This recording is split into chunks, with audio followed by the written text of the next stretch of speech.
Welcome to the Driven Moms Answering Adversity interview series, stories of success through setbacks from Mom Elevated. Together, we can shine a light on how normal challenges and struggles are, along with how we can overcome and rise above them. And today we have Sasha to share her story with us. Did I say that right? Sasha. Sasha. Okay. I was going to ask before, and I was like, no, I'm just going to go for it. But It's totally fine. we have Sasha here to share her story with us. So, Sasha, would you mind sharing a little bit about your story to get us started? Sure. Yeah. Well, as you said, I am Sasha. I am located on the Gold Coast in Australia, and I decided to take my journey as a mother on my own. I hadn't met Mr. Right, but I think I was by the age of 31, found out I had a few fertility problems and decided to go through the journey of getting a donor and having a child on my own. And she's now 4.5, going on 30. Very much like a teenager. And a couple of years into being a mother, I pivoted across to start my own business so I could provide a bit more flexibility for our lives. That is incredible. Oh my gosh. Well, congratulations, first of all. Thank That's you. amazing. And I definitely understand. I have a 5-year-old going on 30, so I definitely Yeah, understand that transition. going through the same thing, I'm sure. Yes, absolutely. They are full of sass at that age. Yes, absolutely. So what would you say in that journey from going it alone, so to say, and then starting your own business on top of it, what is the biggest adversity that you've answered and how did you answer it? I think really breaking free from like the norms of society. And, the way that I have gone about my journey and about my life is a little bit different to some people. And I think certainly for some people, it kind of is just like, oh, she actually did that. And I know it's becoming a lot more common these days. But I think just kind of really holding to my integrity and just knowing that this is the journey that I've decided to take, and whether or not it's the same for other people, but really just kind of sticking to what I know best and kind of being in congruency with myself, and really, I guess, even just sharing my story a little bit more. I know in the beginning stages of my business and even my journey, I didn't really speak up about it because I was kind of concerned about what people would say and things like that. But, the more work that I have done on myself, the more I've just kind of been like, no, that's actually just who I am. And I just need to show up as myself, because there's also so many other women out there that are considering a journey like this. And also, on the business side as well, considering doing something a little bit different to the typical 9 to 5. So, there's certainly have been a lot of opinions floating around, but certainly more so lately than most, it's been really a positive and well-received kind of message as well. That's awesome. Oh, that's really great to hear, actually. And I love that you say that it was just a decision that you had to make, knowing that it was what you wanted, what you needed, and like it was within you, that was what you decided and chose to do. And then I feel like after you make that decision, it's almost freeing because whatever you hear, it's just noise at that point, and it's just a matter of Yeah. how you react to it. Did you Yes. find that most of the people in your life, like, did you have to warm them up to it, or did you just go and say, "Hey, this is what's happening, I'm doing it," and did they have any negative feedback that you had to kind of deal with and sort through? I did warm them up. However, I feel like in hindsight, it probably didn't need to happen. But I'd kind of always been, dropping hints and things like that. And I remember saying, I think I was like 28, and I said to my mum, oh, if I haven't met Mr. Right by the time I'm 30, I'm going to have a kid of my own, just to kind of, throw it out there and see how it would land. So, and I think that was probably more myself coming to terms with, that could be a decision that I'd have to make as well. Once it's out there, how is that going to look? And I think my friends had always kind of known that, if I hadn't met Mr. Right, that was going to be my journey, because I was quite open about it to them. I never wanted to be an old mum. And I also knew that, we all have a biological clock that's ticking. And, if it took, till the age of 40 to find the right guy that I wanted to be with, I didn't want to have that setback of being like, well, we can't have a family. And having a family was always really important to me. The two people that I really was nervous about telling was my grandparents, because Okay. they were born in the 30s, and it was a very different time back then. They got married, when they were in between 18 and 20. And I did wait until I was actually pregnant already because I didn't want kind of any bad, not that it would be bad words, it just, wouldn't come naturally for them. But the fact that there was already a baby on the way, I think that it was more the excitement about having a great grandchild rather than the fact that I'm having a baby as a single mum as well. So I think that was kind of pushed aside because it was now a human that we're talking about, that was going to come. So that was probably the hardest conversation that I had to have compared to with family and friends. They were just, so excited and, over the moon that there was a baby coming. Yeah, that's such an interesting perspective too, and really shows your forethought into everything and how well you planned it out, how well you like executed and knew already how people were going to react and the best way to approach that. That really speaks volumes to you, I think also. What do you think it is then in entrepreneurs specifically? Because then you started your own journey so that you could have more freedom and time as Yes. a single parent. What do you think it is about entrepreneurs that makes us continue through challenges without giving up when it gets really tough? Because there are times when you're like, I'm just gonna burn it down.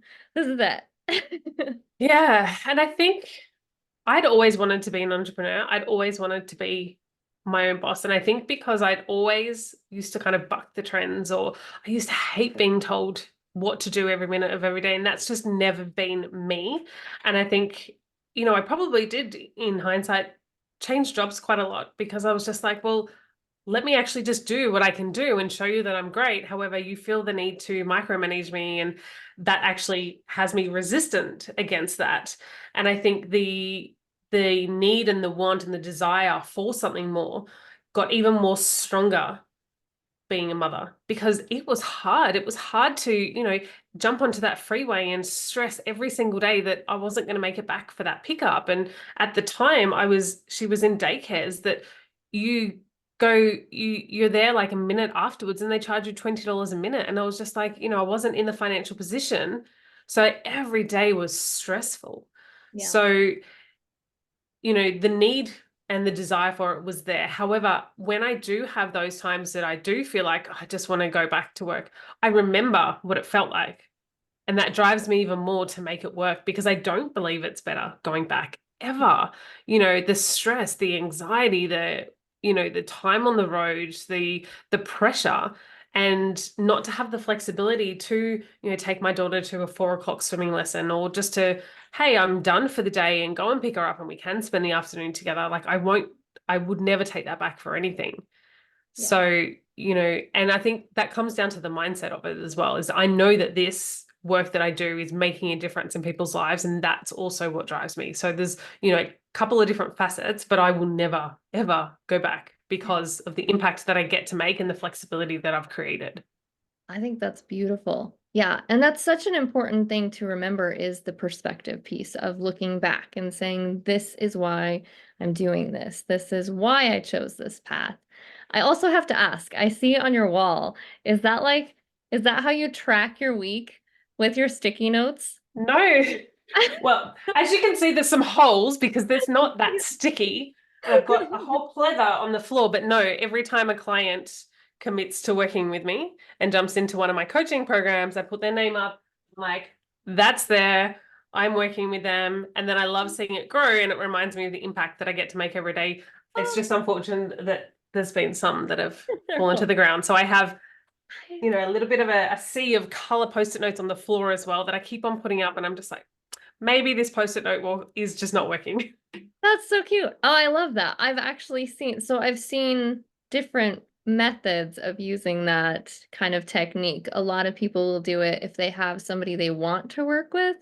They'll put that on the Ah, wall, and so that it setting keeps the them intention. motivated. And yeah, yeah. And so, but I love this too as a way to celebrate. That's beautiful. Sorry, I Maybe I saw should. it and I saw No. 5 rows and I had to ask. I'm all about putting things out there in visibility and, using that to fuel you, to create you. So maybe I'll actually do one on the other wall where I'm looking to be like, this is the This is target of clients that I would love to work with. Yeah, that's beautiful. I Oh, love I that. love that so much. Well, Thank with you. all of that, what do you think is the biggest takeaway or lesson that other mompreneurs could use from your experience specifically? I think really just having that extra layer to what you do is really important. So I don't just come to my desk and I don't just work and I don't just do it for the sake of doing it. I do it because of the impact that I get to make on people's lives. And I think when you've got that extra layer of impact, it just drives you. You know, those days where it's, you know, you might have your child wake up in the middle of the night and you're like, "Oh, do I really have to do it today?"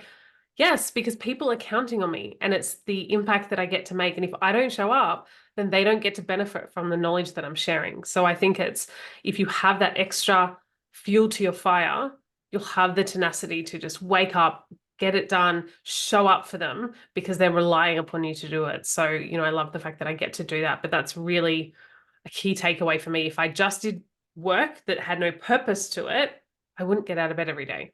Yeah. I think that's so powerful too. And do you think, because I also there's so much out there talking about self-compassion, self-care, making like I talk about making space and creating space, but then I don't think about the other side of it where people hear that and maybe think I should rest more and not push myself.